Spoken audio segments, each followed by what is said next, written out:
Boa tarde. Eu tenho a honra de estar presidindo essa sessão, uma tarde na Academia Oficina Diagnóstica. Essa sessão que é organizada pelos acadêmicos José Manuel Jansen, Carlos Alberto Basílio de Oliveira e aquele que vos fala, José Galvão Alves. Essa sessão foi criada junto há alguns anos, na primeira gestão ou segunda, eu nunca sei qual gestão, porque foram 3 gestões, do professor e acadêmico Pietro Novellino. É uma sessão que nós temos lutado muito para mantê-la, porque o Rio de Janeiro não tem mais sessão clínico-patológica, o que é uma tristeza. E aqui, realmente, talvez seja um ambiente ideal para isso. Os nossos grandes estimuladores, tanto o professor Basílio quanto o Jansen, são aqueles que não deixam morrer de maneira alguma essas sessões, e a eles eu reputo toda a sorte e a alegria desses encontros. Eu vou passar a condução da sessão ao meu querido professor José Manuel Jansen, que a partir de então passa a coordenar uma tarde na Academia Oficina Diagnóstica. E muito obrigado à presença de todos os senhores acadêmicos e os nossos convidados. Vocês prestaram atenção que ele diminuiu a importância dele aqui nisso, né? Alô, o doutor Galvão diminuiu a importância dele aqui nesse tipo de reunião. Ele está sempre aí, está sempre trazendo casos, está sempre tentando povoar essa sessão. Hoje ele não conseguiu. Bom, o nome da sessão se chama Dispneia pós-transplante renal.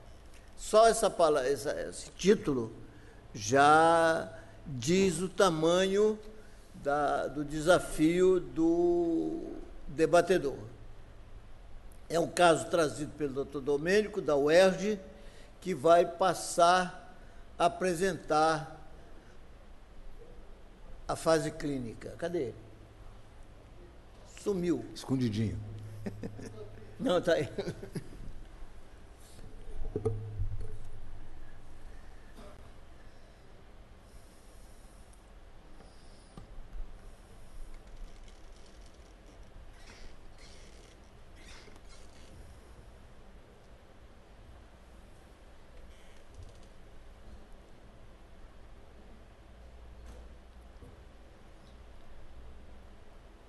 O título dele na UFRJ é muito maior que o título dele na UERJ, mas o da UERJ é o mais importante.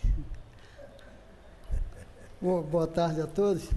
Queria saudar a todos presentes, agradecer muito o convite e voltar aqui nessa casa tão querida, onde eu reencontro meus mestres, né, que muito contribuíram na minha formação, não só como médico, mas como pessoa. Então, eu agradeço ao excelentíssimo presidente, o professor José Galvão, por essa oportunidade, aos integrantes da mesa e ao professor Jansen, que me convidou para vir aqui discutir um caso clínico do nosso dia a dia. Então, o título é esse, né? É um caso de um paciente que começou após um transplante renal. Então, era um homem de 30 anos, branco, solteiro, desempregado, natural do Rio de Janeiro e morador da Tijuca. Ele informava de dispneia, tinha uma doença renal crônica, estágio 5, uma doença de base desconhecida, e foi tratada com transplante renal em março de 2017, de doador falecido. Desde então, ele foi tratado com tripla terapia imunossupressora, com micofenolato, tracolimos e prednisona.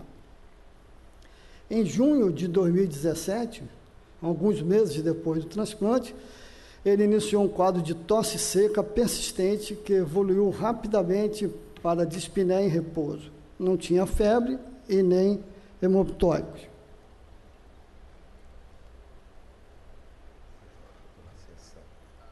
Então, aí dá para ver nesse quadro, ele foi internado em 25 de junho, deixa eu só... Foi abordado primeiramente com antibióticos, apesar de não ter febre, mas baseado praticamente nas imagens, que eu vou mostrar depois.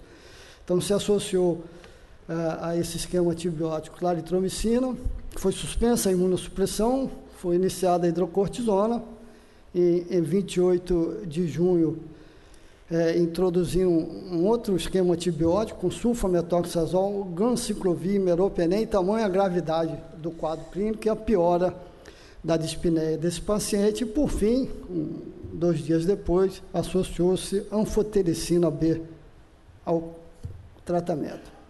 Então, de HPP, ele teve um transplante em março de 2016, após 7 anos de diálise. Tinha uma hemocromatose secundária, a reposição de ferro venoso prévio ao transplante. História social: morava em casa de alvenaria com água e esgoto tratados, negava tabagismo, viagens recentes, e ele possuía um gato. Hoje é muito comum isso.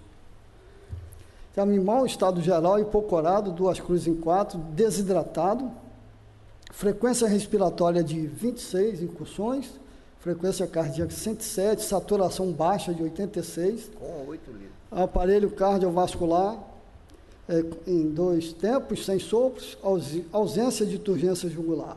O aparelho respiratório havia algumas crepitações basais. No abdômen, nada digno de nota, membros sem edema, sem sinais de trombose venosa, e o sistema nervoso central, nada também de relevante. Nos exames adicionais, fizeram-se, então, colheu-se sangue para hemocultura, o exame do escarro não foi realizado, ele não tinha secreção, e não havia condições de fazer um escarro induzido ou uma broncoscopia. O laboratório tinha grandes alterações, né? Tinha uma anemia, evidentemente, hemoglobina baixa, hematócrito muito baixo, mas... não, a não ser isso, não havia nada assim muito de relevante. Tinha uma gasometria, então com a PaO2 caiu muito e estava em plena insuficiência respiratória, evidentemente, mantendo isso às custas de uma pequena elevação quase do PaCO2. A saturação estava em 85%. A tomografia de tórax que foi realizada nesse momento mostrava, então, essas imagens. Então, você vê que eram opacidades difusas em vidro fosco, tem algumas áreas preservadas do parênquima, né, mas muito poucas, né? Então, ele tinha vidro fosco difuso do início do tórax até as bases. Isso era a razão, então, da insuficiência respiratória que ele apresentava. Então, em todas as imagens, aparecia esse componente de opacidades em vidro fosco difusamente distribuídas, às vezes com algumas áreas um pouco de consolidação, né, alveolar, nas áreas mais dependentes do pulmão. Esse parece que é o último corte, mostrando esse padrão, então, marcante de vidro fosco generalizado. Acho que o que eu tinha, por enquanto, a mostrar seria isso. Então, agora é a discussão, né? Muito bem. Quando começa assim, a coisa está mal, né, doutor Paulo César? Discussão clínica, a bola é com você e vamos em frente. Faz favor.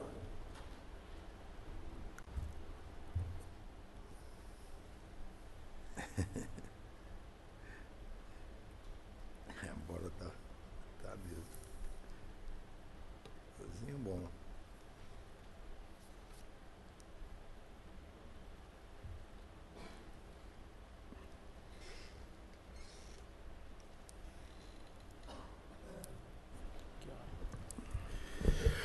Muito boa tarde a todos.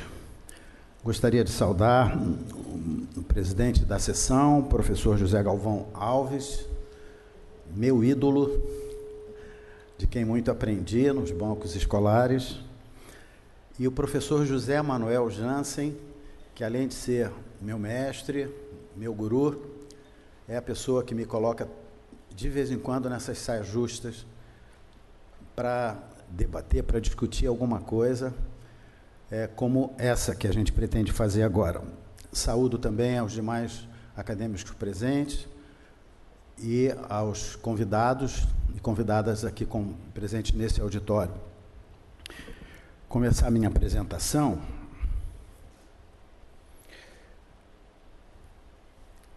formalmente fazendo o meu agradecimento aos mestres da Academia Nacional de Medicina pelo honroso convite para participar mais uma vez dessa sessão. Está nervoso aqui, está correndo um pouquinho, deixa eu ver se volto.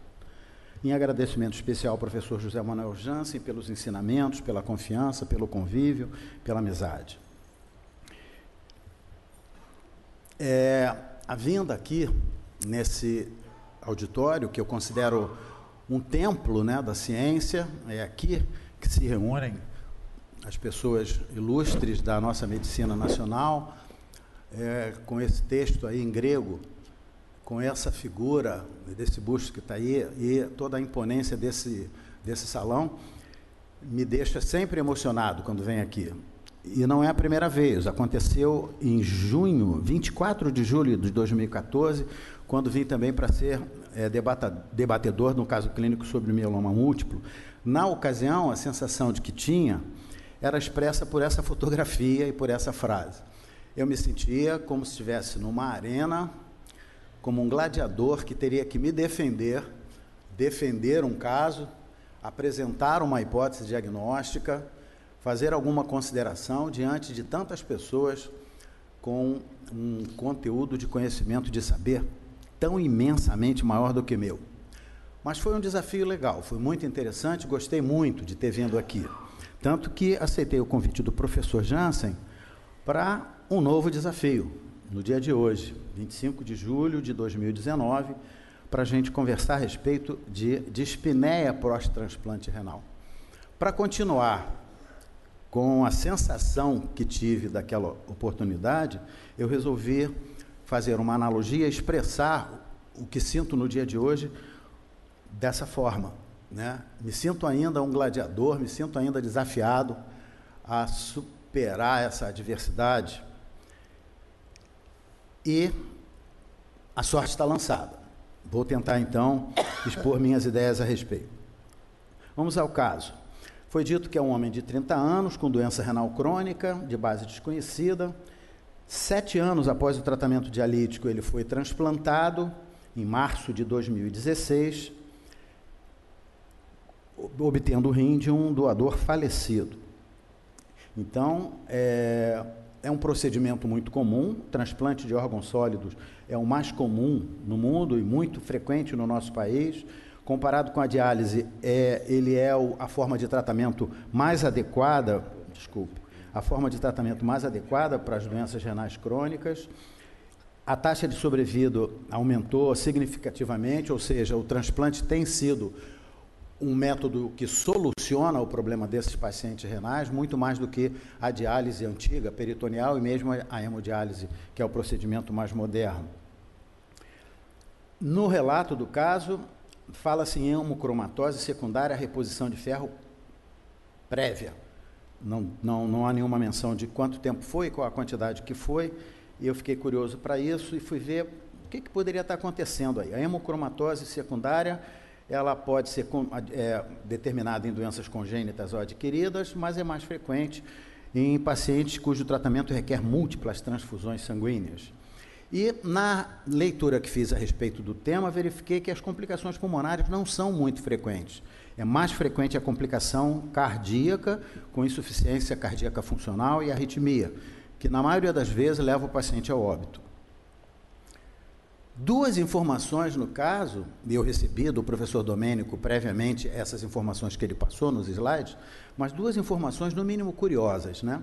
Viagens recentes e ele tinha um gato. Viajou ou não viajou? E se viajou, quando, como, para onde, por quê? Fiquei imaginando, será que o Domênico depois vai me dizer que ele foi para uma zona endêmica? Será que ele foi para alguma região que tivesse alguma doença característica? Ficou a dúvida, mas resolvi não valorizar com a intensidade que talvez deveria. E a outra coisa é o fato dele ter um gato. Que tipo de informação isso poderia trazer subliminarmente? As principais doenças são essas que estão aí. As duas últimas talvez sejam as mais importantes, a esporotricose e a doença da arranhadura do gato, porque são doenças que têm um agente etiológico definido, que tem um micro-organismo que determina. E essas doenças podem, sim, ter manifestações sistêmicas, podem ter comprometimento ósseo, renal, pulmonar e etc. Mas eu fiquei por aí, como vocês vão poder ver, na linha de raciocínio que eu tentei estabelecer. O exame físico mostrava de positivo uma frequência cardíaca de 26, uma frequência cardíaca de 107 batimentos por minuto, mas era um paciente que estava taquipneico e com uma saturação baixa. Além disso, ele tinha uma gasometria que mostrava um PO2 de 50, uma saturação realmente mais baixa do que a primeira informação, 85,8, e isso, a meu ver, caracteriza uma insuficiência respiratória instalada. Um paciente transplantado e que começa com tosse seca, dispneia e apresenta esses sinais no exame físico e essas manifestações na gasometria arterial. Hemoculturas na admissão foram negativas, então houve a preocupação em se buscar uma etiologia microbiana para esse caso. O exame de escarro não foi realizado e não havia condições de escarro induzido. Isso só me aponta para o fato de que eu teria dificuldade para investigar mais adequadamente a possibilidade de pneumonia bacteriana, a possibilidade de tuberculose pulmonar, que é sempre uma possibilidade no nosso meio, ou de micose pulmonar. Mas, enfim, pode ser que esse seja um dado que venha a ser fornecido depois, no decorrer da apresentação.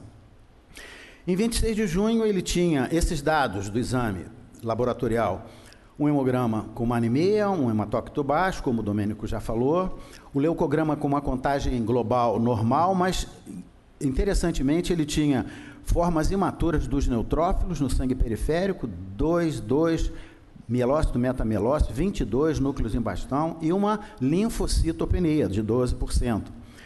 Ureia em 98 e creatinina de 2,4%.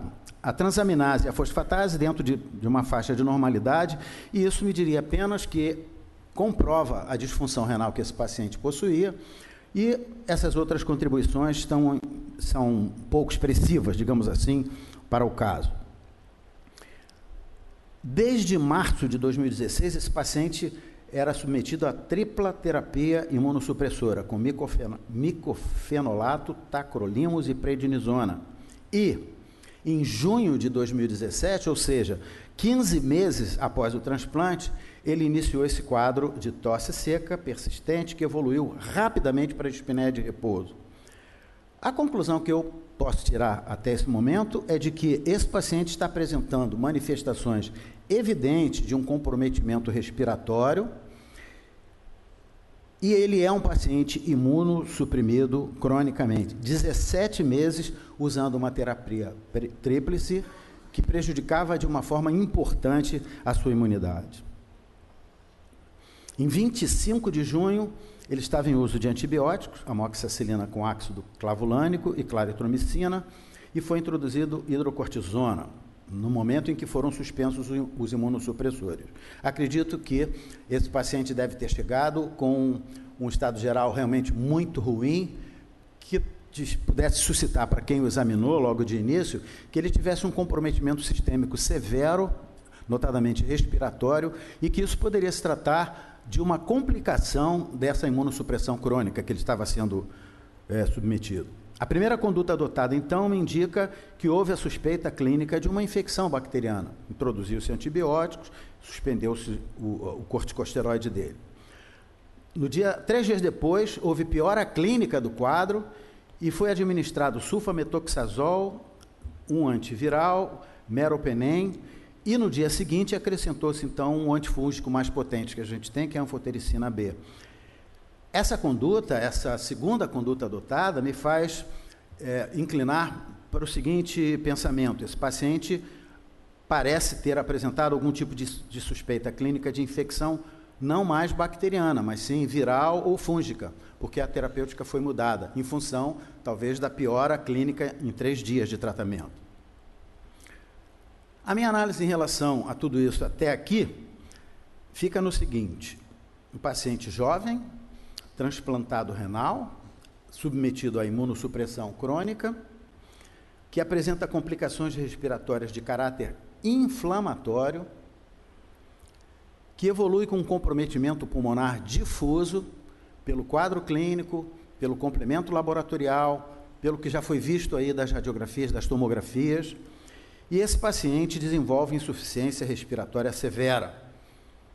Transplante renal levando à insuficiência respiratória. As possibilidades diagnósticas para que isso aconteça devem passar por essas condições que eu mencionei aqui. Ou esse paciente tem uma pneumonia viral, fúngica ou bacteriana, ou isso se trata de um pulmão urêmico, embora ele tivesse uma ureia e creatinina elevada, não sei se justificaria o rótulo de manifestação pulmonar apenas por conta da insuficiência renal. Esse paciente poderia ter síndrome de angústia respiratória, um pulmão branco, um pulmão com opacidades difusas e bilaterais. Edema pulmonar cardiogênico seria uma outra possibilidade que teria que ser pensada, embora ele tivesse um ritmo cardíaco regular em 2 tempos, uma frequência de só 107, mas eu vou, mais adiante, mencionar por que eu coloquei essa hipótese também como possibilidade. Pneumonite, ou seja, ele poderia ter um pulmão doente por conta das drogas que ele usou durante muito tempo, uma toxicidade aos medicamentos aos medicamentos imunossupressores. Bronquiolite obliterativa autoimune é uma condição que eu encontrei como sendo possível de acontecer nesse caso, mas isso seria um diagnóstico apenas estrutural, anatômico, não dá para dizer que ele não tenha, independente de qualquer outra coisa que possa acontecer. Nesse ponto, então, eu resolvi estudar um pouco o caso, com um pouco mais de profundidade, para contextualizar o que eu posso dizer daqui para frente, ou principalmente para embasar o meu raciocínio. Então, eu achei alguns trabalhos interessantes. Pulmão e transplante renal. Nesse trabalho, foi verificado que 86% dos pacientes que tinham submetido a transplante renal apresentavam doença infecciosa respiratória.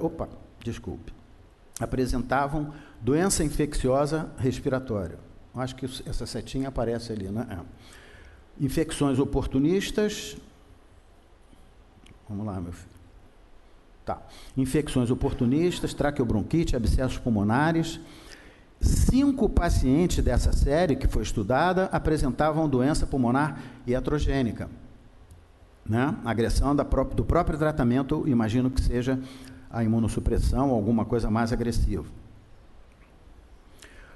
Um outro trabalho que fala das principais complicações e efeitos colaterais pós-transplante menciona que a mortalidade decorrente de complicações cardiovasculares e infecções são muito frequentes. Esbarrando, ele está muito sensível aqui, se esbarrar com muito sem jeito, ele acaba passando, né? Decorrente de complicações cardiovasculares, infecções e bacterianas, essas são as mais importantes, mas as infecções virais e fúngicas também são citadas, em especial o citomegalovírus. Essa última frase aqui eu achei interessante no trabalho, que diz que os imunossupressores possuem muitos efeitos colaterais, como nefrotoxicidade, hipertensão, hiperlipidemia, diabetes, entre outras, e aí a manifestação de agressão parenquimatosa ao pulmão tem que ser incluído. Um outro trabalho, incidência e fatores de risco para complicações infecciosas no primeiro ano após o transplante renal. Esse trabalho fala de complicações infecciosas e menciona que a imunossupressão, não pode esbarrar, a imunossupressão utilizada representa o principal fator de risco e tem uma relação direta com a incidência e a severidade dos eventos infecciosos. Nesse trabalho, usar o mouse? Deixa eu ver. Perfeito. Então, infecção do trato urinário, infecção por citomegalovírus, infecção da incisão cirúrgica por herpes vírus, infecção pulmonar, num percentual pequeno, mas citado, e infecção da corrente sanguínea. Esse trabalho fala da infecção citomegálica pós-transplante renal. E é um trabalho de 2015, né, publicado pelo Jornal Brasileiro de Transplantes. Então, é um pessoal que tem, a rigor, experiência no assunto. E a frase que eu grifei é: uma das principais complicações é a infecção pelo citomegalovírus, que ocorre principalmente nos primeiros 3 meses após o transplante. Complicações pulmonares em pacientes que receberam transplante de órgãos. Durante o período de máxima imunossupressão, dentro de 6 meses após o transplante, o risco de ocorrência de vírus e agentes oportunistas é muito alto. De todas as infecções, 20% são pulmonares. As drogas imunossupressoras podem induzir um efeito negativo nos pulmões, como a toxicidade, principalmente em transplantados renais, levando a pneumonite intersticial, bronquiolite obliterativa e a pneumonia propriamente dita. Fatores associados à mortalidade hospitalar em pacientes de transplante renal admitidos na unidade de terapia intensiva com insuficiência respiratória aguda. Esse outro trabalho, de 2017, publicado na revista de Nefrologia, portanto, por especialista da área, mostra que as principais causas de insuficiência respiratória foram a pneumonia bacteriana, em 18% dos casos, o edema pulmonar cardiogênico, em 15%, sepsis e a pneumocistose aparecendo com mais ou menos 10% de percentual de incidência. Caracterização das infecções pulmonares no pós-operatório tardio de transplante renal. Esse trabalho é uma revisão que foi publicado em 2016, numa revista nacional, lá de Fortaleza, do Ceará. Eu achei interessante, porque ele fala que os agentes etiológicos mais incidentes nas infecções pulmonares de pós-operatório de transplante renal são o pneumociste girovese, Mycobacterium tuberculose e o aspergilo fumigados. Então, é bactéria, ou bacilo e fungo. As evidências científicas apontam para uma alta prevalência de infecções pulmonares nos pacientes transplantados renais. Impacto da pneumonia por pneumociste girovese em transplantados renais. Um trabalho recentíssimo, publicado numa revista internacional de nefrologia, que diz o seguinte: a pneumonia por pneumociste girovese continua sendo uma importante causa de morbidade e mortalidade em receptores de transplante renal. Essa pneumonia é um fator de risco de falência e mortalidade do enxerto ao longo do prazo, independentemente do paciente ter ou não manifestação de rejeição do órgão transplantado. Eu achei esse dado interessante. Pneumoconiose na síndrome de imunodeficiência. Esse trabalho eu incluí até porque é um trabalho que me remete a um dos autores aqui presente, professor Domênico Capone. Esse trabalho foi publicado na revista de Radiologia, né? E ele é extremamente útil para mostrar os principais aspectos observados na tomografia computadorizada de alta resolução em pacientes portadores de imunodeficiência adquirida, portanto, pacientes imunossuprimidos, associando com pneumoconiose, mostrando os padrões tomográficos mais frequentes observados nesse tipo de paciente, né? Que é um padrão de atenuação em vidro fosco, com áreas de consolidação, pavimentação em mosaico e, eventualmente, a presença de cistos aéreos. Eu achei esse outro trabalho aqui, no finalzinho, acho até que foi ontem à noite, quando eu estava fazendo a última revisão da minha preparação, que eu achei muito curioso, e aprendi com ele até, que diz assim, é um trabalho publicado já em 2002, portanto não é recente, um novo nome para pneumocistis humano e novas perspectivas na relação com o hospedeiro. Essa primeira fase, eu vou ler um pedacinho disso aqui porque eu achei interessante. A doença conhecida como pneumonia por pneumocistis carinii é uma das principais causas de doença e morte em pessoas com sistema imunológico debilitado. Embora o gênero pneumocistis seja conhecido pela ciência há quase um século, a compreensão de seus membros permaneceu rudimentar até que a análise do DNA mostrou a sua extensa diversidade. O organismo de pneumocistos de diferentes espécies hospedeiras tem sequências de DNA muito diferentes, indicando várias espécies de pneumocistos. Em reconhecimento à sua distinção genética e funcional, o organismo que causa a pneumocistose humana é agora chamado de Pneumocystis gyrovese. Organismos de pneumocistos foram relatados pela primeira vez, olha só, por Chagas, 1909. Mas ele os confundiu com uma forma morfológica de Trypanosoma cruzi, e alguns anos depois desse primeiro relato, outros estudos estabeleceram que o micróbio em questão não era um Trypanosoma, mas uma nova espécie, chamada de Pneumocystis carinii, então, na ocasião. O organismo que causa essa pneumocistose, que agora chamamos de Pneumocystis gyrovese, é assim feito em homenagem ao parasitologista tcheco Otto Jirovec, a quem é acreditada a descrição do micróbio em humanos. E a referência aqui data de 1999. É bem antigo. Bom, tendo lido esses trabalhos e pensando nessas possibilidades, pneumonia bacteriana, pneumonia por citomegalovírus, pneumonia por fungo, eu fui, então, analisar a tomografia e chegar a alguma possibilidade diagnóstica. A tomografia foi feita em 30 de junho, o Domênico já mostrou, esse aspecto de vidro fosco, difuso, bilateral, né, com áreas até de opacidade mais intensa, mostrando algumas áreas de esvaziamento, ou pelo menos de enchimento aéreo, como se fosse um aprisionamento aéreo nessa região, né? Lesões que comprometem o pulmão direito e o esquerdo, com predomínio nessa posição aqui, já que o paciente está deitado em decúbito dorsal. Aqui um broncograma aéreo muito nítido. Essas imagens de opacidade aparecem de uma forma monótona e intensa, bilateralmente, mostrando o comprometimento inflamatório bastante amplo dos dois pulmões. Aqui já com imagens algodonosas, inclusive, mostrando uma concentração intensa dessa opacidade nessa região de declive. A mesma coisa nessa última tomografia. Qual, então, a visão do clínico analisando uma tomografia? Eu pensei em pedir ajuda a um radiologista que fosse especialista em tomografia computadorizada, mas eu fiquei com medo de perguntar a um amigo tomografista sobre isso e ele me dá alguma hipótese diagnóstica que pudesse atrapalhar o meu raciocínio. Então, o que fiz foi conversar com uma outra amiga clínica que tem uma formação com uma tendência para a radiologia, que é a Gláucia Zanetti, é uma colega professora de pneumologia de Petrópolis, e ela me disse que o que eu tinha interpretado, a interpretação que eu estava tendo, poderia ser considerada como a dela também.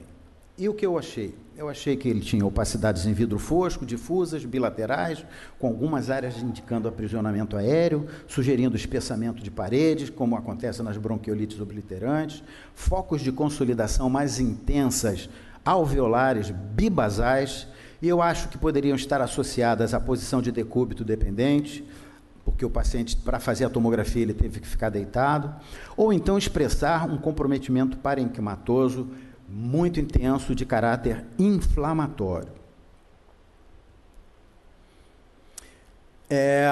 Os dados que eu tenho são esses, né? A história clínica, que não tem uma riqueza muito grande de manifestações, e um achado radiográfico que é muito expressivo. E aí eu tenho que decidir, né? É chegada a hora, o que eu acho desse caso? E eu resolvi fazer novamente uma analogia àquela situação que passei aqui há 4 anos atrás e chamei novamente um gladiador aqui. E a sorte estava lançada, eu já tinha dito no início, mas agora é chegada a hora de sair de cima do muro, dizer o que eu acho do caso. Nesse momento, da última vez, eu olhei para a mesa e vi o sorriso do professor Galvão, que naquela ocasião, e era um caso de mieloma múltiplo, me deixou até um pouco mais calmo, um pouco mais tranquilo. Um sorriso que eu não estou vendo agora, né? Não sei porquê. O professor Jansen, escondido atrás do professor Galvão, também não conseguiu, com a expressão dele, me dizer nada. E o Domênico só ria de mim. Razões para eu não optar por Sara Falta detalhes para isso, falta uma manifestação clínica mais expressiva, falta um comprometimento do exame físico mais expressivo, falta uma ausculta pulmonar que pudesse ser mais expressiva, falta documentação até para que eu pudesse pensar em SARA. Edema pulmonar cardiogênico também. Era um paciente que aparentemente não tinha insuficiência cardíaca funcional, ele estava com uma frequência alta, 107, mas um ritmo regular em 2 tempos, não foi falado nem em uma taquicardia, uma terceira bolha, um ritmo tríplice, alguma coisa que pudesse falar em falência ventricular. Pulmão urêmico, eu também não sei bem porquê, mas eu achei que não devia ser não, né? Faltam dados para isso. Esporotricose, que era uma das coisas que eu achei que pudesse ser uma pegadinha do professor Domênico, não tem nenhuma manifestação, não foi mencionada nenhuma manifestação cutânea da esporotricose, que é a coisa mais comum. É a primeira coisa que a gente vê são as lesões cutâneas da esporotricose. A esporotricose pode dar manifestações pulmonares, mas não tem esse padrão radiográfico que apareceu, tomográfico que apareceu aí. Assim como a doença da arranhadura do gato, né? Não tem esse tipo de padrão. Pode ter comprometimento pulmonar, mas até onde eu vi, até onde eu pude ver, não tem essa característica tomográfica. A aspergilose, que também foi citada num dos trabalhos que eu revi, eu achei que não deveria ser. A pneumonia bacteriana, hemoculturas negativas, e está no plural isso, é sinal de que não tinha. Ele não melhorou com o uso de antibiótico de largo espectro, né? Então, a tuberculose também era uma possibilidade. Nos pacientes que têm imunossupressão, a tuberculose pode se manifestar de uma maneira bizarra. Aquele aspecto clássico da tuberculose pulmonar a gente pode não encontrar na tuberculose, no pulmão dos pacientes que têm imunossupressão, mas eu não acreditei que fosse isso. Achei que as hipóteses mais atraentes seriam pneumonite por toxicidade dos imunossupressores. Esse paciente deve ter pago um preço no pulmão por ter sido submetido a 15 meses de um esquema de imunossupressão importante. Será que alguma coisa do que está ali não é inflamatório, não é reacional, não é uma farmacotoxicidade? Não sei. Bronquiolite obliterativa autoimune, tirando a palavrinha autoimune do final, não dá para dizer que ele não tem. É um diagnóstico anatômico, é um diagnóstico estrutural apenas. Ele tinha imagens que pudessem falar em bronquiolite, inflamação dos bronquíolos, dos brônquios, dos alvéolos e com preenchimento até de vias aéreas. A pneumonia por citomegalovírus é uma hipótese que não pode ser deixada de ser citada, porque o citomegalovírus é muitíssimo frequente nos pacientes imunossuprimidos, muito frequente. Mas eu fiquei com a hipótese de pneumonia por pneumociste girovese, porque achei mais interessante, achei que tinha muito mais a ver com uma sessão anátomo-clínica apresentada pelo professor Domênico, orientado pelo professor Jansen, na Academia Nacional de Medicina. Então, minhas conclusões foram: trata-se de um paciente jovem, transplantado renal, com imunossupressão crônica, apresenta complicação respiratória de caráter inflamatório, evolui com comprometimento pulmonar difuso, desenvolve insuficiência respiratória severa, e tudo isso determinado por pneumocistose, pneumociste girovese. Justificando a conduta. O meu objetivo na apresentação no debate, na apresentação, no relato desse caso, foi usar um termo inerente, próprio ao professor Jansen, que é o raciocínio clínico, o pensar diagnóstico. O meu objetivo, então, foi estabelecer uma linha de raciocínio que pudesse ter um mínimo de coerência, contextualizar de alguma forma, sem a preocupação principal de acertar o diagnóstico ou errar. É evidente, claro, que a gente quer acertar. Toda vez que a gente participa de uma sessão clínica, existe a tendência de pensar no acerto. E aí eu, novamente, busco lá na Grécia, busco lá entre os gladiadores, uma frase que pudesse dizer como eu me sinto.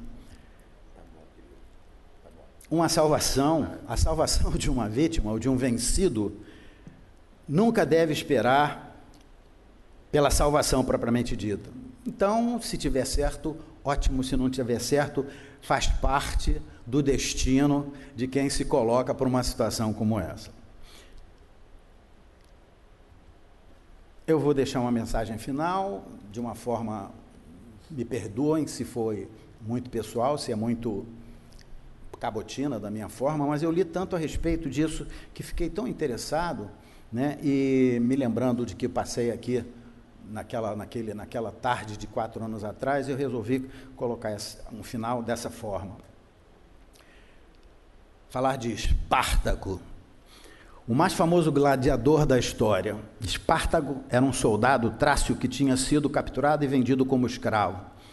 Lentulus Batiato de Capua, reconhecendo o seu potencial, comprou Espartaco com a intenção de transformá-lo em um gladiador. Mas a independência feroz de um guerreiro não é facilmente domada. Em 73 a.C., Espartaco convenceu 70 de seus companheiros gladiadores a rebelarem-se contra o seu senhor. Na revolta, Batiato foi assassinado e os gladiadores fugiram para as costas do Monte Vesúvio.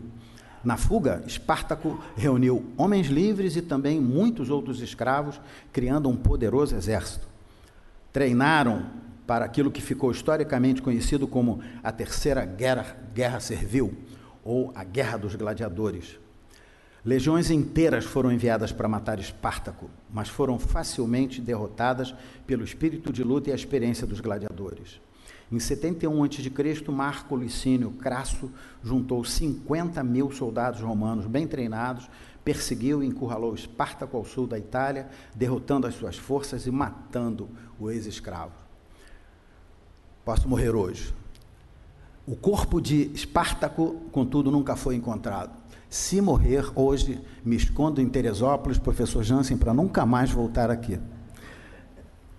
Obrigado pela atenção. Basicamente era isso que eu tinha que falar.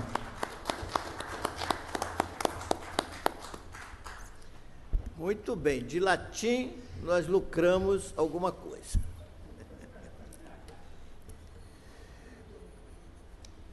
Vamos colocar em discussão para quem quiser se manifestar.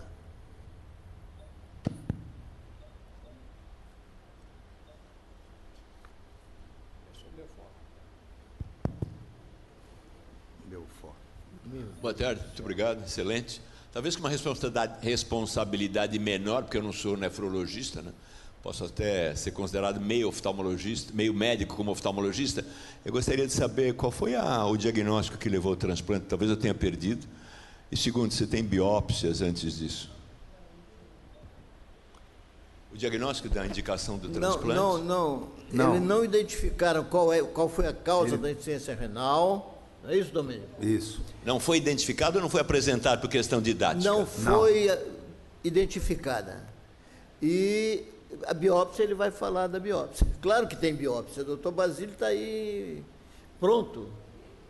Biópsia prévia ao transplante de rim? Não. Tá bom, essa que eu queria perguntar. Obrigado. Muito bem, mais alguém? Vamos lá, o rim se apresenta.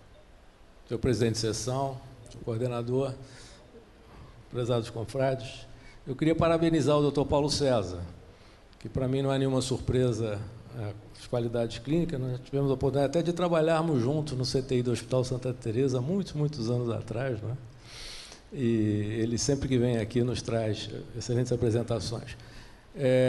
Talvez, para facilitar até o diagnóstico do Dr. Paulo César, uma das informações seria essa, quer dizer, a doença básica, porque tem algumas doenças básicas que levam à insuficiência renal, que também tem comprometimento pulmonar e poderia se manifestar tardiamente. Outra informação que talvez pudesse ajudar o Dr. Paulo César são os marcadores sorológicos de CMV desse paciente, que isso é clássico, a gente faz nos doentes, prepara no transplante, e também seria uma informação importante. Eu tenho a impressão que outra informação que também poderia ajudar o raciocínio do Dr. Paulo César seria os níveis séricos desses imunossupressores, nível sérico do tacrolimus e tudo, porque afastaria também e ajudaria a interpretar as questões de toxicidade. Então, acho um caso extremamente complexo, muito interessante, e vamos aí aprender um pouco mais com ele. Então, obrigado. Também continua aberta a discussão. Só quer, professor?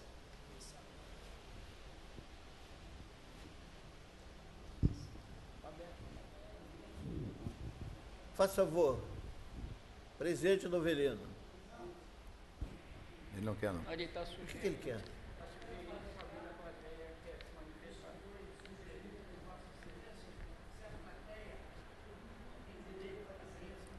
Todo mundo. Todo mundo. Eu vou comentar. Quer falar agora? Pode ser. Doutor Galvão. Bem, primeiro, minhas congratulações à pneumologia, né? Porque é um caso lindíssimo, que eu acho que o diagnóstico é histopatológico mesmo, mas tem ricas considerações feitas pelo professor Paulo César de Oliveira, que são fundamental. Quer dizer, como é rico uma sessão clínica. Eu vou começar dizendo isso. É como um caso suscita estudos, revisões, apresentações e até dá para se descobrir o hobby do apresentador, né? Ele deve gostar muito dos gladiadores de uma maneira geral. Mas a verdade é que as doenças renais crônicas, aos 30 anos de idade, de etiologia desconhecida, nos incomoda. A mim incomoda muito. Quer dizer, se eu tivesse que pensar o que um homem de 30 anos, que possivelmente não era diabético, não era hipertenso prévio, não é? Desenvolve uma doença que leva ao transplante renal, que destrói, essa doença deve ser autoimune. Essa doença deve ser uma doença autoimune de base. Eu não saberia dizer qual doença autoimune. A segunda coisa, quer dizer, ele faz um transplante que melhora, usa mecofenalato, tracolimos e prednisona por um tempo de 15 meses. Daí eu acho que duas coisas, no meu entender, podem ter acontecido. Uma que essa imunossupressão foi de tal monta que prejudicou profundamente o sistema imune e veio uma infecção secundária a isso, que foi muito bem defendida pelo nosso relator, e eu só teria a possibilidade de chutar, já que eu não teria... Ele estava muito linfopênico, não é? E eu acho que não tinha um CD4, um CD8, mas eu acho que as duas possibilidades maiores suas, que foi o citomegalovírus e o pneumociste, não dá para dizer qual é a mais provável. Então, eu só, por gostar muito de citomegalovírus, talvez porque na gastroenterologia ele seja mais comum como agente etiológico, um primeiro grupo diagnóstico seria essa. A segunda coisa que me causaria surpresa seria que ele tivesse desenvolvido alguma doença autoimune pulmonar. Isso seria um caso bonito, eu nunca vi isso. Quer dizer, ele que teria antes uma doença autoimune e que comprometeu os rins, hoje teria uma doença autoimune que tenha comprometido os pulmões. Eu não quero dizer que nós, pelo menos eu, não sei do caso, não tenho conhecimento nenhum do caso. Eu vi ele agora, não é? Porque às vezes a sessão, quando você falou que eu não sorri hoje, é que eu estou preocupado com um paciente aqui, então desculpa, mas a apresentação foi maravilhosa. Eu não tenho experiência, como os nefrologistas, do uso dos imunossupressores a longo prazo no transplante. Então, não sei avaliar a toxicidade da droga, quer dizer, essa a única razão. Mas eu penso que toxicidade, lógico que bem salientada pelo acadêmico Maurício Yunes, é acompanhada com dosagens dos medicamentos, né? E também deve ser uma coisa mais progressiva. A sensação que eu tive que foi uma coisa mais aguda, né? De repente, ele saiu de um trajeto que ele estava razoável e aí a infecção seria talvez o primeiro, mas uma reativação de doença autoimune, só para trazer esse dado da doença autoimune, é interessante. E nós temos que sempre saber o caso depois da patologia, e eu não sei se esse doente foi a óbito. Não, então isso é um dado importante, porque, né, Não tendo ido a óbito, aumenta muito a possibilidade de doença infecciosa. E daí que respondeu à terapêutica, né? E o sulfametoxazol e trimetoprim foi introduzido depois do ganciclovir. Então, pode ser que o pneumociste aí ganhe um pouquinho de vantagem no diagnóstico. Mas um belíssimo caso, e como sempre, nas sessões clínico-patológicas, a verdade fica com os nossos patologistas, né? O professor Omar está pedindo a palavra. Doutor Omar, já estava precisando da sua palavra aqui. Caso de insuficiência renal? Não. A pergunta é a seguinte: esse doente, no meu entender, quando nós tratamos de doenças renais, que são doenças, algumas delas, quando se apresentam de forma rapidamente progressiva clinicamente, nós recorremos rapidamente à biópsia. E eu, num caso como esse, eu não teria nenhuma dúvida de ter feito uma biópsia pulmonar, ou mais, ou duas, ou três, o que fosse necessário. É bom que nós não nos esqueçamos das causas mais comuns. Eu não vi falar em tuberculose. Tuberculose pode ser uma das possibilidades. Eu não sei se falaram, não sei se tem PPD, agora tem testes mais. O PPD, o velho PPD. Mas eu creio que a biópsia pulmonar seria fundamental. Obrigado. Ainda à disposição a palavra.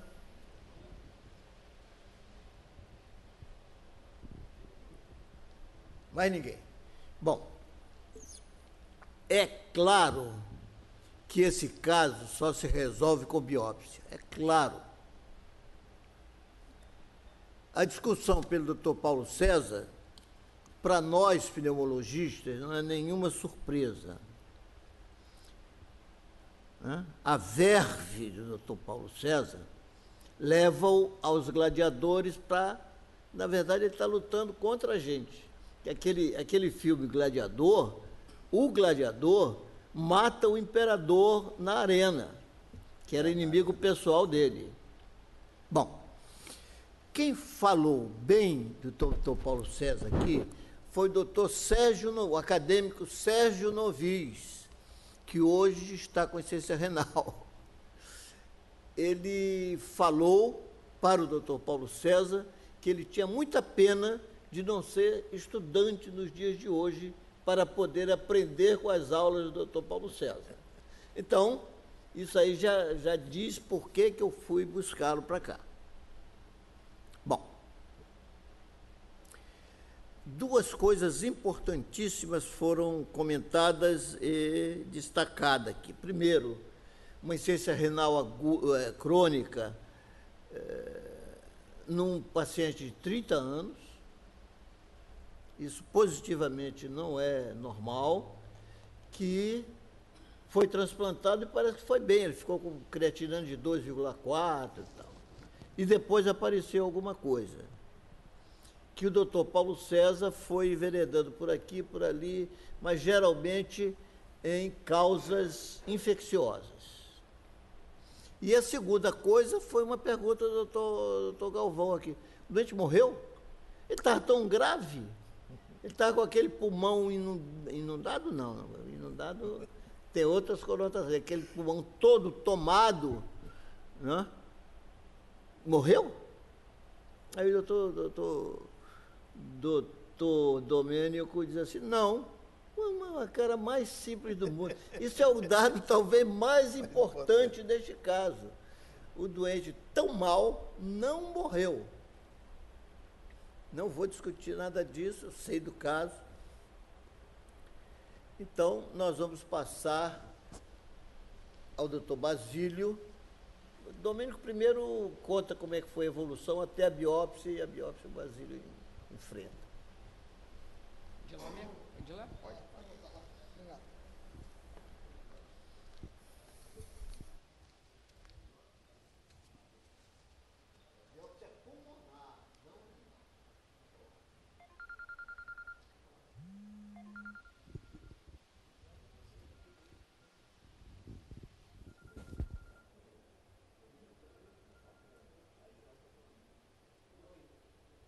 Tá rapidamente, então, eu primeiro queria parabenizar o Paulo, né? O Paulo César fez uma espetacular discussão, né? Não foi boa, não, foi realmente espetacular.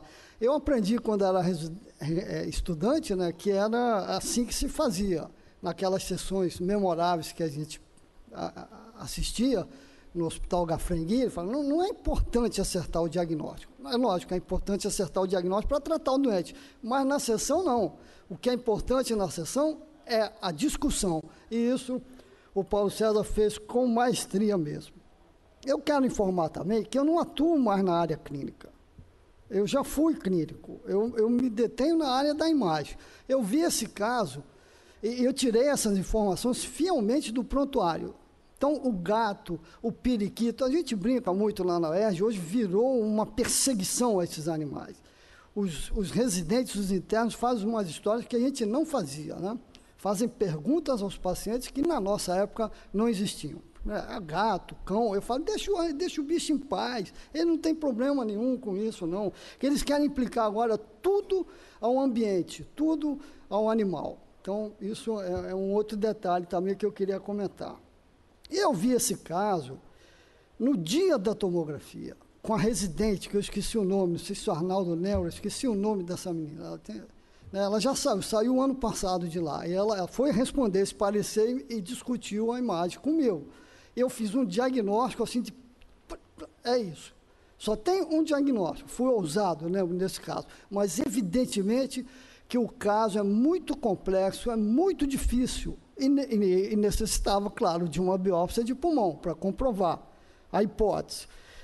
Tão difícil esse caso que, olha como é que foi, ele foi conduzido. Primeiro começou com tratamento com antibiótico, depois se adicionou, suspendeu a imunossupressão, se acrescentou sulfa, por quê? Porque se pensou muito na possibilidade de pecarina nesse doente, claro. Se adicionou ganciclovir porque se pensou muito na possibilidade de citomegalovírus. Então, o diagnóstico foi abordado, né, amplamente abordado. Ao fim, se fez a foterecina, porque também, né, se pensava numa possibilidade fúngica. Então, tá aí, isso eu já comentei, vamos ver como é que foi conduzido, tá, as imagens. Então, a imagem me impressionou, essa imagem de vidro fosco difuso, e com umas áreas que o Paulo César mostrou ali, de consolidação em torno de vias aéreas. Isso, para mim, era importantíssimo descartar esse diagnóstico, que eu sugeri na época. Eu ainda brinquei com a residente, olha, não leva na sessão que vão biopsiar esse paciente, é melhor tratar ele antes da biópsia. Mas é claro que isso era uma brincadeira. Então, está aí essas opacidades em torno de vias aéreas, às vezes deixando um espaçozinho, às vezes, né, de umas vias aéreas um pouco aeradas, era muito sugestivo dessa doença. Então, a biópsia pulmonar foi feita, né, o esquema antibiótico mantido, mantiveram a hidrocortisona, se fez um suporte ventilatório invasivo, e agora entra o professor, né, professor Basílio, para comentar a biópsia. Esse paciente foi submetido a uma biópsia pulmonar, e aí se confirmou o diagnóstico. Eu só queria fazer um pequeno comentário. Esse doente fez a biópsia atrasado, porque um doente tão grave, como uma doença tão difusa no pulmão, ele tem que fazer a biópsia ontem, para saber o que é e poder tratar imediatamente. Doutor Basílio, faz favor. Muito bem. É realmente um caso bem interessante. Paulo César, botaram você numa roda difícil, porque o Domênico deve ter escondido alguma coisa dessa história, sabe? Ele já é residente aqui nessas reuniões, sabe? Ele costuma tirar alguns dados significativos para botar o homem aí. Não, acho que não. Mas, Paulo César, quero dizer a você o seguinte, você fez tanto elogio ao Espartaco, que se ele não tivesse morrido na batalha, eu diria que ele teria morrido de pneumocistose.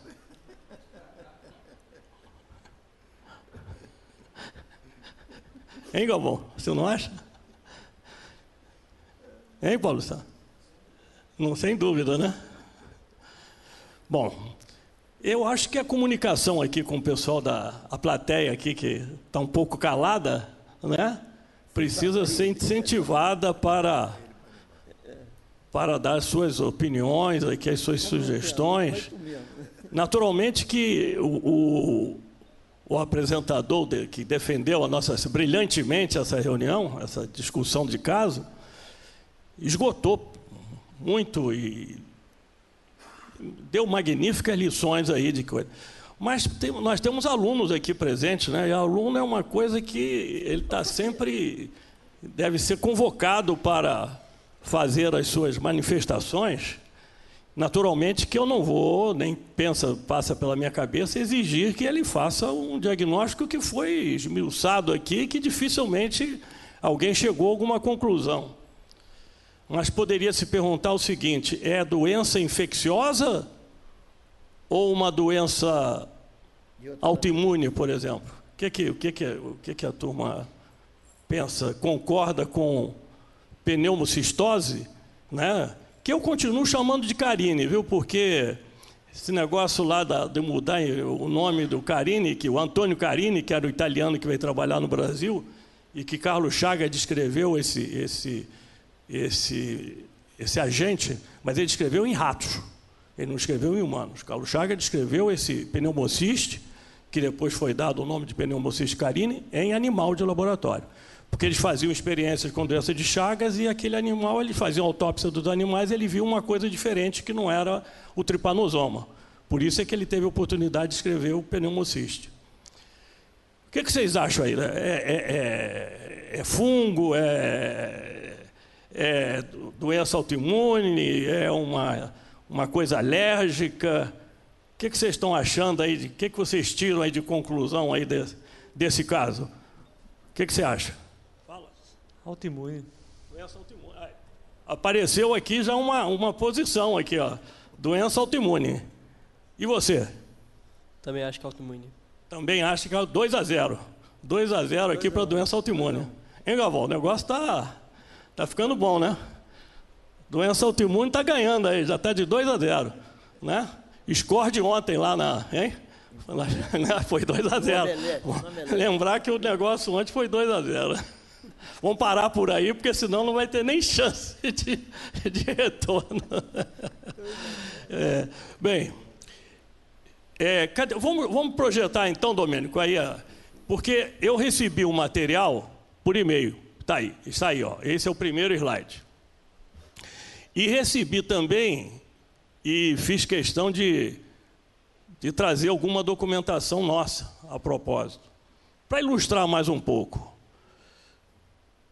E, consequentemente, nós temos aí, logo chama atenção, o grau de hepatização do pulmão. Olha aí. Não tem alvéolo. Cadê o alvéolo?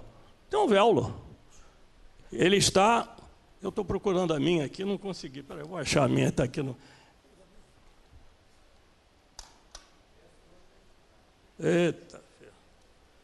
Vou usar a tua mesmo. Vou usar a tua.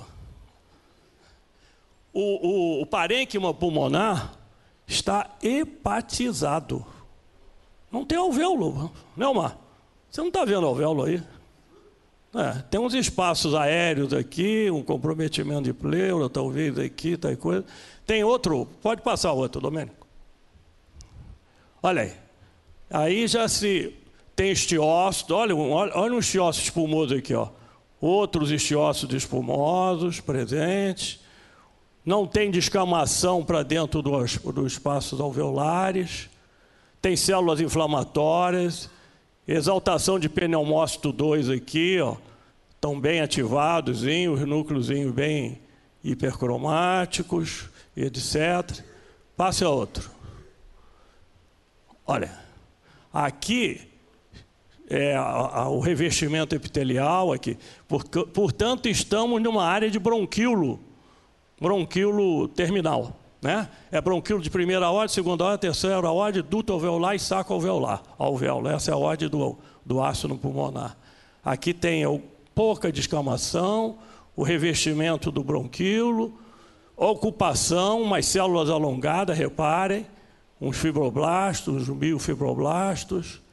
Esta é a documentação. Tem mais alguma, Domênico? Não tem não. Bom, então você projete, por favor, as que eu trouxe.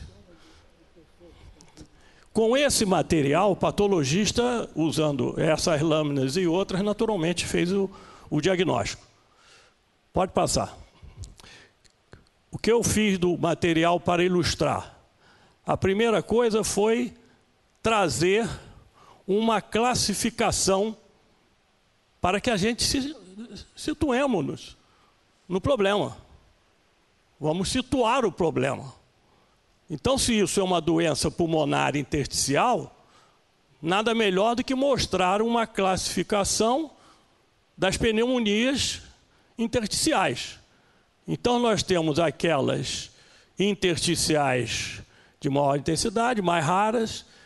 Dentre as mais comuns, nós temos a fibrose pulmonar idiopática. Todos estão lembrando aqui da síndrome de Rama-Richa, hein, Omar? Síndrome de Rama-Richa, fibrose pulmonar difusa de Rama-Richa. As pneumonias intersticiais não específicas, que cabe lá nas formas fibrosantes, pneumonia intersticiais. A bronquiolite respiratória, doença pulmonar intersticial. A pneumonia intersticial descamativa, que não tem descamação. A pneumonia organizante criptogênica. As pneumonias intersticiais agudas e as formas mais raras. A pneumonia intersticial linfóide, que não tem linfócito ali em quantidade para ser pneumonia intersticial linfóide, nem a fibroelastose pleuroparenquimatosa, que não é. Então, nós estamos naturalmente por aqui, ó. Bronquiolite respiratória, doença pulmonar intersticial, pneumonia intersticial descamativa, pneumonia organizante criptogênica. Mesmo porque, com aquele material já mostrado, fica já afastado citomegalovírus e pneumociste. Não é uma doença infecciosa. E para se fazer o diagnóstico dessa doença, eu trago aqui uma referência desse artigo que diz o seguinte. Tem que mudar aqui a lente aqui, porque senão o negócio fica atrapalha. Vamos ver. O que ele diz aqui? Que o diagnóstico dessa condição é feito quando se consegue seu diagnóstico é estabelecido somente após exclusão de todas as outras afecções que têm o mesmo substrato morfológico. Então tem que se afastar infecção, está afastado. Dano alveolar difuso, não é. Reações a drogas, não parece. Colagenoses, está afastado. Alveolite alérgica extrínseca, não tem quadro. E pneumonia eosinofílica crônica, não é. Então, para se fazer o diagnóstico deste caso, o patologista tem que afastar todas essas outras.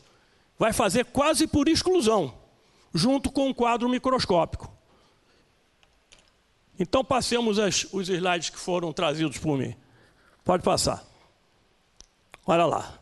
Esse é o aspecto habitual do bronquíolo terminal. Ó.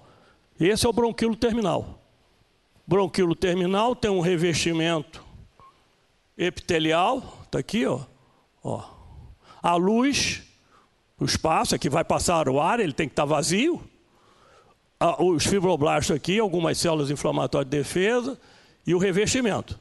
Este é o aspecto habitual do bronquíolo terminal. Vamos ver ele nesta doença que vai levar ao diagnóstico do quadro patológico. Pode passar. Olha o que acontece com o bronquíolo terminal aí. Lesões polipoides, ó, esse é o revestimento dele, já está sofrendo até metaplasia aqui escamosa. Olha como cresceu, como se expandiu alguma coisa para dentro da luz. Passa o anterior, volta, passa o anterior, ó, ele é vazio, ó. O revestimento lá, ó, cilíndrico, ó, cilíndrico. E o espaço vazio, o espaço tem que passar o ar, tem que estar livre. Aí a doença o que faz nesse bronquíolo terminal? Volta, pode seguir.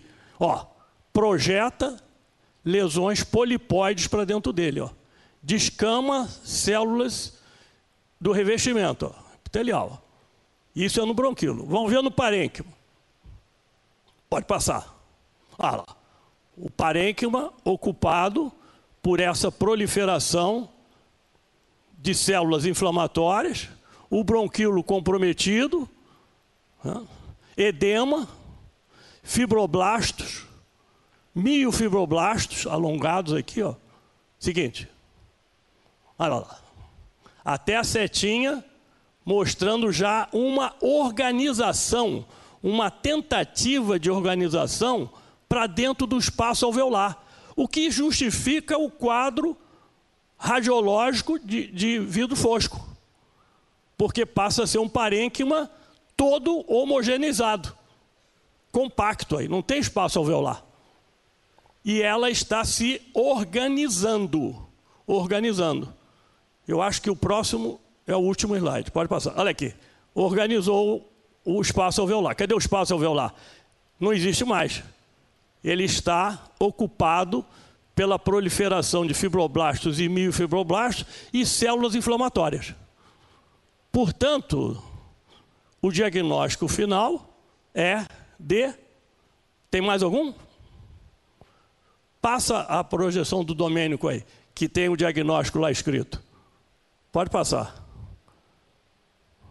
Do Domênico. Essas são as imagens, a classificação que situou o problema, e vai fazer, pode passar o seguinte, dele, Domênico, aí você vai entrar com o diagnóstico que, baseado na imagem, baseado no resultado da biópsia, com a discussão clínica, a biópsia, as imagens, vai seguindo. Aqui, BUP, quer dizer, é o quadro bronquiolítico, né, proliferativo intersticial. Está aí. É o BUP, o quadro do BUP, que são os corpos de Masson, que eles chamam aqui em português de pneumonia organizante criptogênica. Não tem... É criptogênica, é criptogenética. Não é autoimune, não é parasitária, não é alérgica, não é por dano. É pelo estado geral, promovido pela situação da medicação e tudo mais.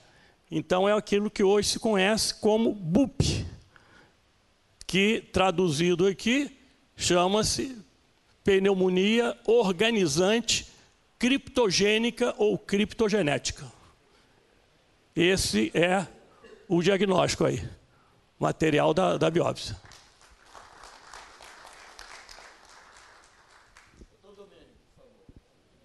Doutor Domênico.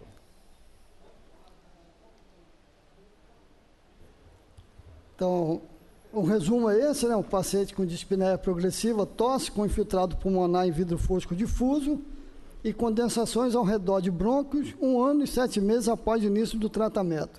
As possibilidades de diagnósticos diferenciais incluíam pecarina, evidentemente, que foi discutido pelo Paulo muito bem, e bronquiolite também, a BUP, bronquiolite obliterante com pneumonia e organização. Então, obteve esse diagnóstico pela biópsia pulmonar, por criobiópsia, e apesar das 2 drogas imunossupressoras usadas serem pneumotóxicas, o tracolimus é a droga que pode causar um padrão, isso foi visto na literatura, um padrão consistente com esse tipo de alteração que nós vimos no pulmão. Então, houve a manutenção de prednisona por 1 mês, com posterior redução da droga e a suspensão definitiva do tracolimus. Fiz uma tomografia, então, depois desse curso terapêutico, depois da biópsia, e que mostrou essa evolução. O pulmão praticamente retornou ao estado de normalidade. Eu acho que aqui tinha 2 ou 3 meses, 3 meses depois. Outubro de 2017, mais ou menos. Então, ele recuperou a função pulmonar, melhorou, né? Está aí a comprovação. O professor Jansen me pediu para fazer um resumo assim, básico, sucinto, sobre isso, o que é a pneumonia e organização que o professor Basílio citou como BUP. A pneumonia ou bronquiolite obliterante com pneumonia e organização é uma doença rara, do grupo das doenças intersticiais difusas que afetam os bronquíolos de estágio. Cursa com padrão histopatológico de preenchimento irregular dos alvéolos e bronquíolos por placas soltas de tecido conjuntivo, como ele mostrou ali. A pneumonia em organização pode ser primária e pode ser secundária. Quando é primária, não apresenta uma causa conhecida. Neste caso, ela pode ser denominada, então, criptogênica, que ele citou. E quando é secundária alguma entidade, aí ela pode ser chamada de bronquiolite obliterante. Então, essas são causas extensas de bronquiolite obliterante com pneumonia em organização. Então, são as mais importantes, talvez as mais frequentes relacionadas à doença do tecido conjuntivo, né? Isso foi citado na revisão do Paulo, né? Associada a doenças infecciosas, principalmente pneumonia comum, por pneumocócica, legionela, né? Várias entidades aqui podem também causar bronquiolite, vírus, né? Muitos vírus, o adenovírus, o citomegalo também está implicado nisso, o herpes, o HIV. Doenças fúngicas também, né? Parasitas, outras causas, doença inflamatória intestinal, cirrose biliar, poliarterite nodosa, tireoidite, doenças malignas, pós-transplante de pulmão, isso também tem sido visto, né? Cirurgia de revascularização miocárdica, exposição ambiental e drogas. Então, a gente tem focado muito também, né? E sobre algumas drogas que cursam com esse padrão de bronquiolite, de infiltração pulmonar. A amiodarona é a mais frequente, é bleomicina, e aqui a gente chega até o sirolimus, né, que era uma droga muito utilizada nesses pacientes pós-transplante renal. Então, os principais achados histológicos foram discutidos pelo professor Basílio, então incluem a granulação, o envolvimento do tecido pulmonar por tecido de granulação e proliferação excessiva, ele mostrou lá, disse, não dá para se ver alvéolos. Esse tecido inclui fibroblastos, miofibroblastos, que ele também mostrou. Esses miofibroblastos preenchem os alvéolos e, ocasionalmente, bronquíolos. Nesse caso, ele recebe o nome de bronquiolite obliterante. Os pacientes apresentam infiltrado intersticial associado, né?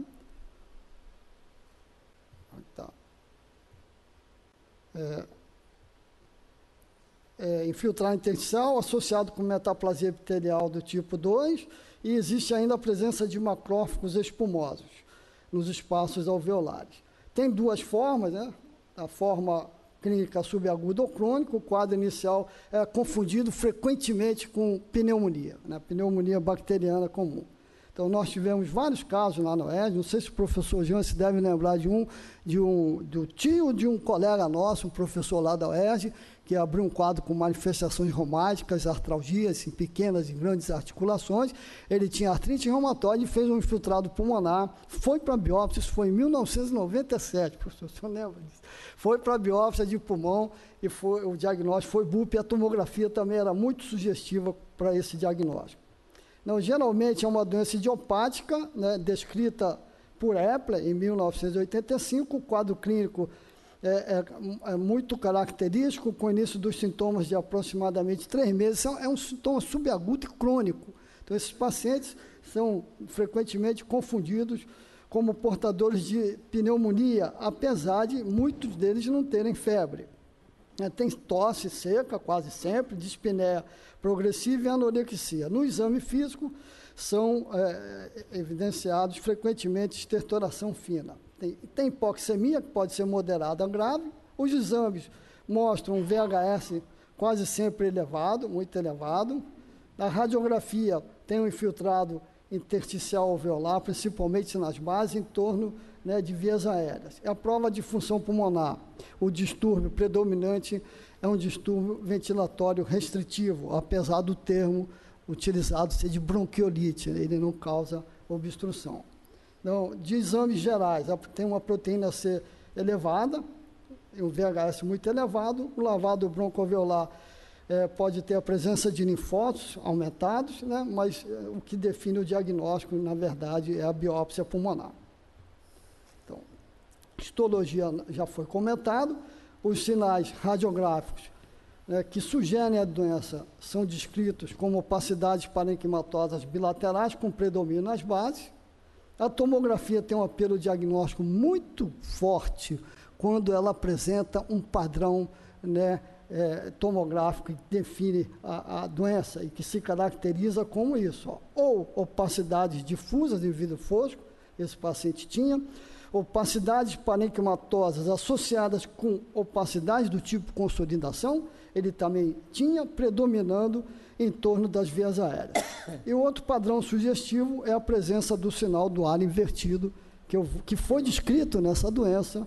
Eu vou mostrar para vocês algumas coisas. Então, esse é um esquema que traduz, de certa forma, a bronquiolite obliterante. São essas consolidações, essas opacidades associadas a vidro fosco em torno das vias aéreas.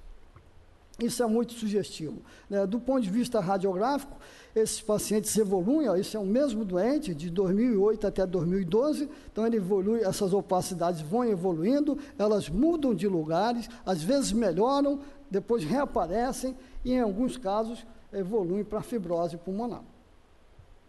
Então, a tomografia desse mesmo caso, mostrando essas opacidades e a relação, né, clássica dessas opacidades em torno das vias aéreas. Isso é um dado tomográfico muito importante para o diagnóstico. Então, daqui dá para ver bem isso, opacidades em vidro fosco, algumas áreas de consolidação em torno das vias aéreas. Então, esse é o caso que eu citei, né, do sobrinho do nosso amigo, está aqui, ó. Foi 2002, eu falei 97, mas foi 2002, né? Em 2002 ele tinha um quadro parecido com pneumonia, tinha essas opacidades predominando nas bases, e a tomografia sugeria muito a bronquiolite obliterante. Ele foi para a biópsia, que foi confirmado esse caso. Um outro caso, então, essas opacidades são sempre em torno de vias aéreas, salteadas às vezes, associadas com áreas de vidro fosco. A reconstrução coronal mostra bem, né, a relação dessas opacidades com as vias aéreas. Essa era uma BUP por amiodarona também comprovada. O sinal do halo invertido é isso, né, ou o sinal do atol. Então, aqui é uma ilha, né, tem essa parte mais densa na periferia e no centro água. Né, fazendo uma analogia com isso, nós temos, então, essa opacidade mais densa na periferia, né, circundando uma área de vidro fosco no meio. Esse é o chamado sinal do ar invertido. Esse sinal foi descrito na bronquiolite obliterante, mas ele aparece aqui também na paracoccidioidomicose, como mostram esses dois casos diferentes de paracoccidioidomicose. Então, muito obrigado. Era isso que eu tinha para mostrar. Bom, para os outros especialistas que podem, às vezes, nunca ter ouvido falar em BUP, isso na pneumologia é um arraso. Todo pneumologista gosta de falar de BUP.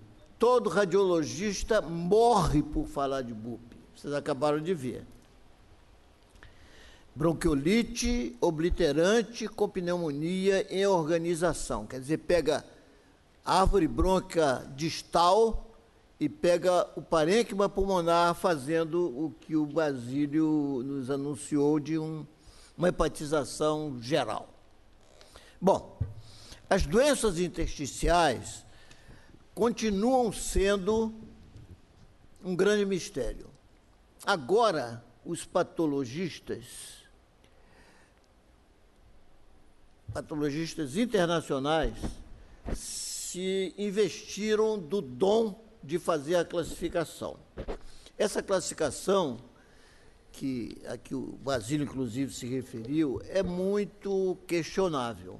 Há vários tipos de doenças colocadas conjuntamente, e há doenças ali que, na verdade, devem ser coisas sequenciais, de modo que não temos ainda uma visão geral da doença intersticial.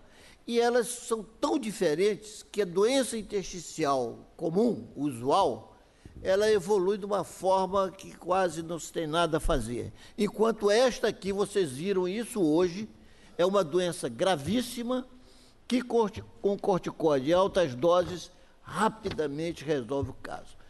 paciente morreu? Não, graças ao corticoide.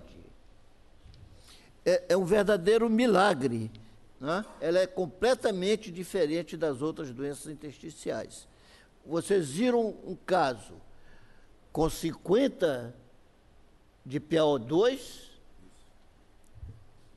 pulmão inteiramente tomado e com pouco tempo, talvez semanas, limpeza total da segunda tomografia, como foi mostrado pelo Domênico.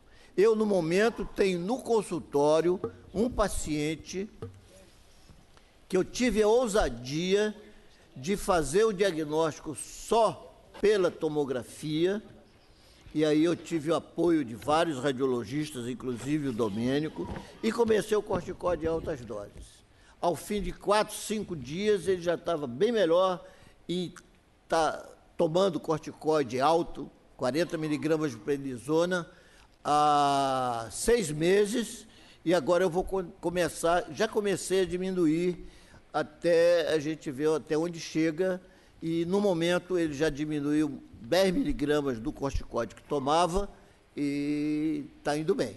Não apareceu sintoma, a tomografia está boa, continua boa depois da melhora, e assim nós temos mais um caso. Esses casos não são frequentes, esses casos, como ele chamou a atenção, são secundários a uma porção de coisas, ou então idiopáticos. Quando é assim, a gente não sabe nada da doença. Mas é um milagre que essa doença desenvolva uma resposta terapêutica desse nível. Quer falar o doutor Paulo? Quem mais quer falar? Presidente do Vidão, o Omar, o doutor Paulo. Omar. Microfone para o doutor Omar, que ele não sabe falar como um Demóstenes.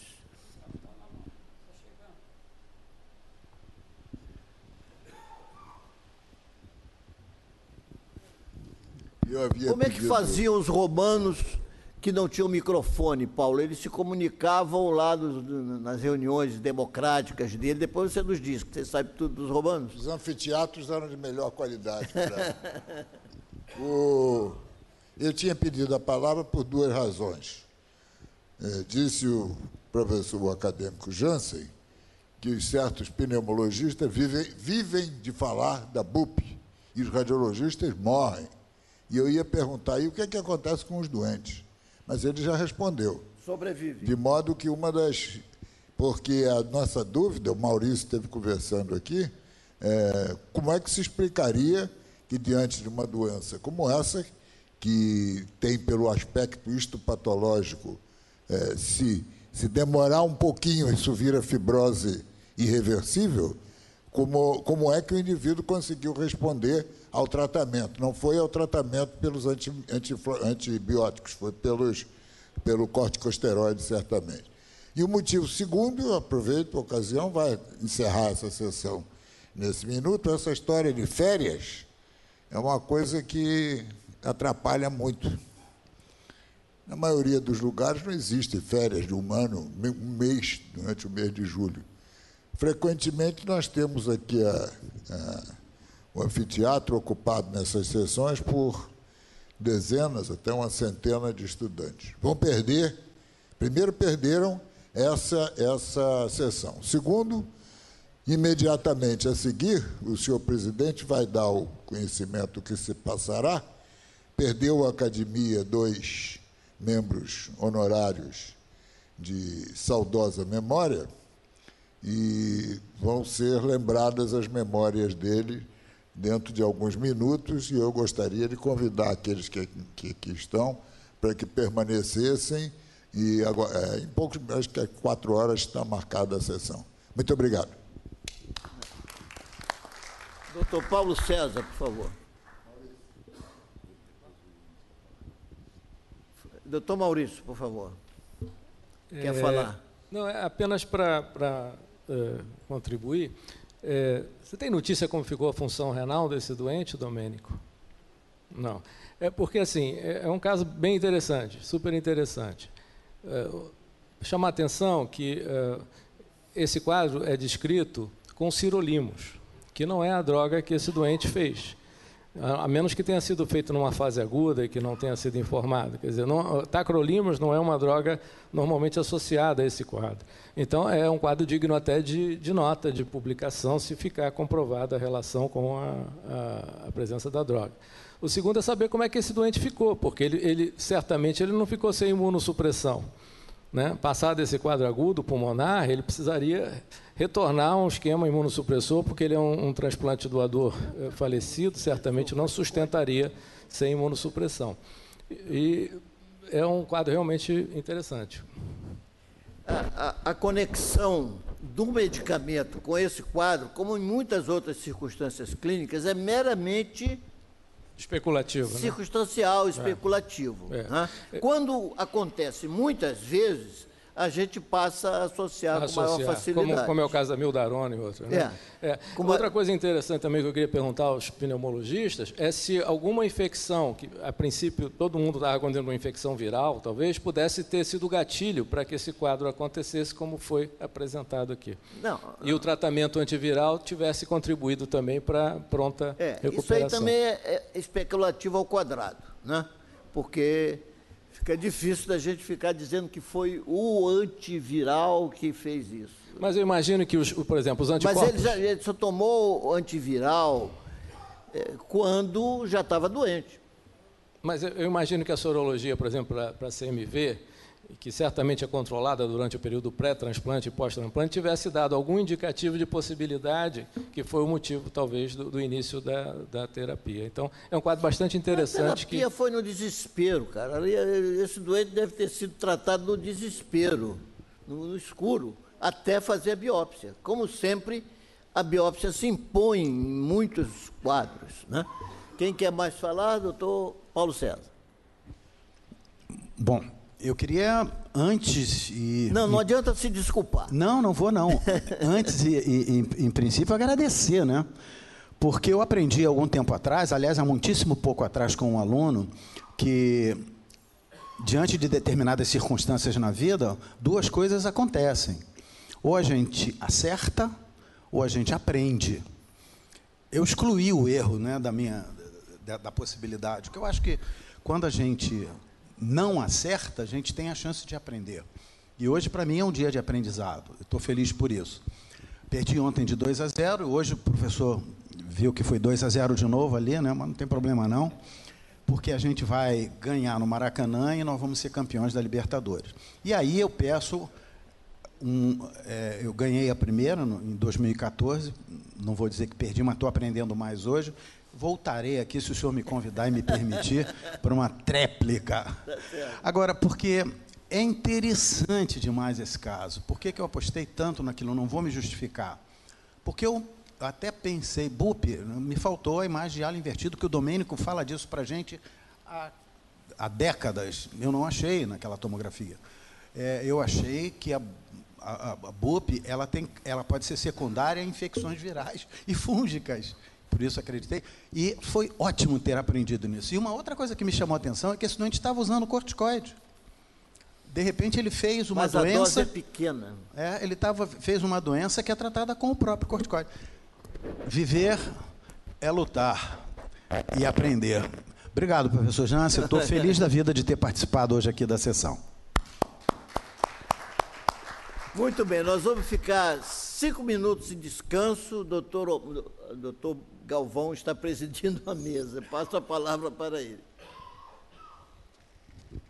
Bem, novamente, parabéns aos apresentadores. O caso foi muito propício à discussão de sessão clínico-patológica. Sessão clínico-patológica, para os acadêmicos que são um pouquinho mais vividos, experientes, sabem que no passado eram sessões dificílimas e sempre acabavam na anatomia patológica mesmo.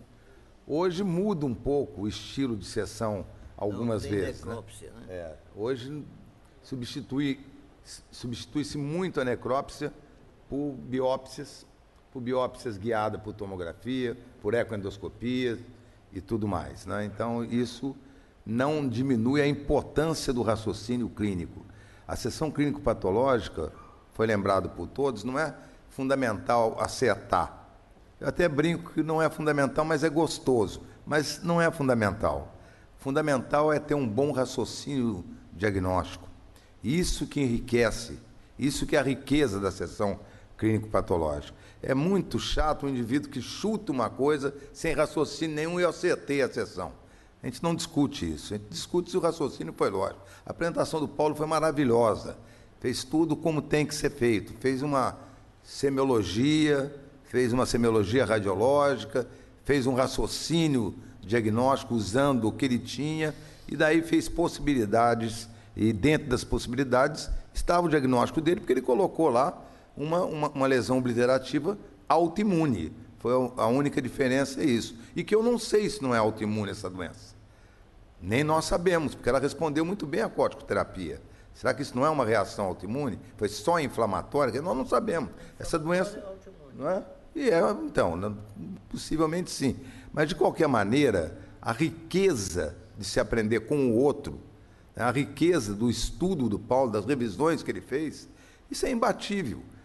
Se nós pegamos e falamos assim, nós temos saudades dos clínicos do passado, porque os clínicos do passado estudavam mais, eles se aproximavam mais do doente, porque a história era fundamental, o exame clínico era fundamental e o raciocínio era essencial. Então, médicos melhores hoje, não sei. Tecnologia maior, indubitável. Mas se nós somarmos bons médicos com a alta tecnologia, nós teremos ainda uma melhoria muito grande. Dia 29 de agosto próximo, daí fora de férias escolar, nós teremos uma nova sessão aqui, que nós discutiremos ainda qual o grupo que vai apresentar essa sessão. Então, começa às 2h30, vai até às 4 horas, 29 de agosto, vocês mais jovens aí, convoquem seus colegas, vem aqui, porque logo em seguida, depois que acabar a próxima sessão, nós teremos um chá acadêmico, e vocês são convidados, todos os presentes aqui. Eu vou passar, vou chamar aqui agora, vamos na sequência da sessão, acho que já são 4 horas, para que o professor acadêmico Omar da Rosa Santos faça a saudação, né? A sessão da saudade aos honorários nacionais Luiz Fernando Rocha Ferreira da Silva, um grande colega que estava sempre presente às nossas sessões, e a Tito de Abreu Fialho, outro eminente colega, que faleceram recentemente e que nós, então, fazemos costumeiramente, de uma maneira bastante elegante, mas com uma saudade muito grande, uma homenagem, e o nosso acadêmico orador da diretoria é que faz uso da palavra nesses momentos. Então, professor Omar da Rosa Santos.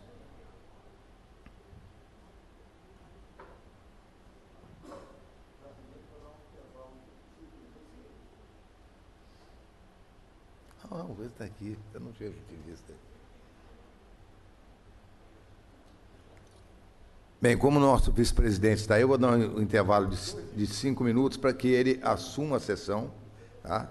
Eu não tinha observado a presença do mesmo.